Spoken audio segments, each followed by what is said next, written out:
Di suatu tempat di daerah Fadan, Arab, tempat tinggal Nabi Yakub alaihissalam, ayah dari Nabi Yusuf alaihissalam, sedang mengembala kambing, dan tiba-tiba berhenti di depan kuil, ada seseorang yang sedang meminta pertolongan, karena dianggap sebagai Tuhan mereka, untuk menyembuhkan anaknya yang sedang sakit.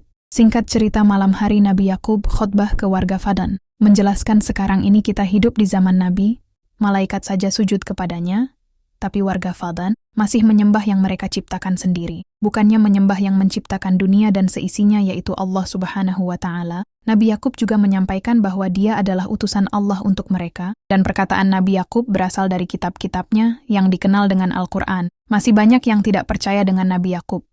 Warga malah mengatakan kitab Nabi Yakub itu telah menghina Tuhan mereka. Nabi Yakub mengatakan bahwa kitabnya sama sekali tidak menghina Tuhan mereka. Nabi Yakub balik bertanya kepada warga, apakah patung Asitar menciptakan kalian?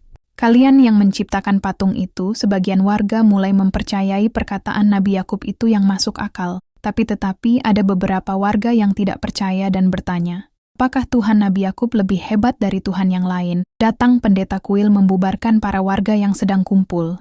Mengatakan ini gara-gara keingkarannya Nabi Yakub sekarang Fadan dilanda kemarau panjang. Singkat cerita, di kuil Asitar sedang melangsungkan hukuman bagi siapa saja warga yang melawan patung Asitar dengan melempari menggunakan batu, lalu datanglah Nabi Yakub yang akan menebus warga. Namun para pendeta tidak mau tebusan, karena warga itu adalah musuh bagi Asitar.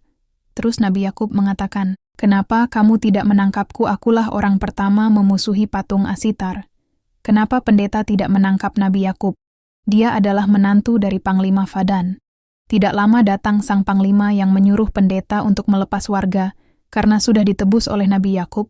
Dengan perasaan takut, pendeta itu langsung melepaskan warga. Singkat cerita, Nabi Yakub mempunyai 4 istri dan 11 anak. Sebenarnya istri pertama Nabi Yakub bernama Rahil. Bertahun-tahun dia tidak diberi anak dari Rahil. Rahil menghadiahkan dengan ikhlas para pembantunya untuk dinikahi oleh Yakub, supaya sang Nabi mendapatkan keturunan. Setelah bertahun-tahun Rahil akhirnya hamil dan akan mempunyai anak pertamanya.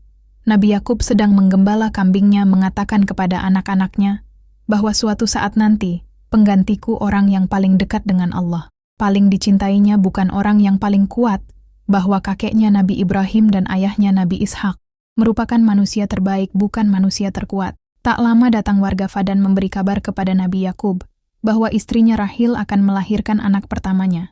Mulai ada kecemburuan dirasakan istri Yakub yang bernama Bilah. Dia takut nanti Nabi Yakub akan mengistimewakan Rahil dan anaknya nanti daripada ketiga istrinya bersama anak-anak yang lain. Rahil sedang ditangani seorang bidan, tiba-tiba pingsan karena lemas. Bidan pun cuman bisa pasrah. Jika seorang yang sedang melahirkan pingsan, mungkin diperkirakan tidak akan selamat. Salah satu warga mengatakan, pasti akibat kemurkaan Dewa Asitar kepada Yakub dan Rahil.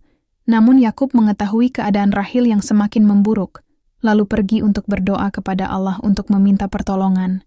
Ayah Rahil, sang Panglima Fadan, percaya kalau Yakub adalah pembawa petaka bagi warga Fadan, karena dia malah pergi di kondisi istrinya memburuk. Ternyata Nabi Yakub menyendiri meminta pertolongan kepada Allah Subhanahu wa Ta'ala, terus berdoa sampai malam. Di suasana rumah Rahil, banyak warga mengatakan kalau Yakub telah dikutuk oleh Dewa Babilonia. Pendeta mendengar kabar merasa sangat senang akan menolong Rahil buat membuktikan bahwa Tuhan merekalah akan menang. Mereka pun langsung datang ke tempat Yakub untuk mengatakan, kenapa tidak meminta bantuan kepada Tuhan Yakub, yang dianggap kalian paling kuat. Akhirnya Nabi Yakub datang mengusir para pendeta di rumahnya, karena tidak membutuhkan pertolongan para pendeta kuil. Nabi Yakub kembali berdoa kepada Allah Subhanahu wa Ta'ala, supaya menunjukkan kuasanya kepada seluruh warga Fadan. Tak lama, ternyata Rahil kembali sadar bisa melahirkan bayi pertamanya dengan selamat. Sementara penyihir yang diusir oleh Yakub terus memohon kepada Tuhannya agar dia segera menghubunginya, berharap Rahil anaknya mati malam ini.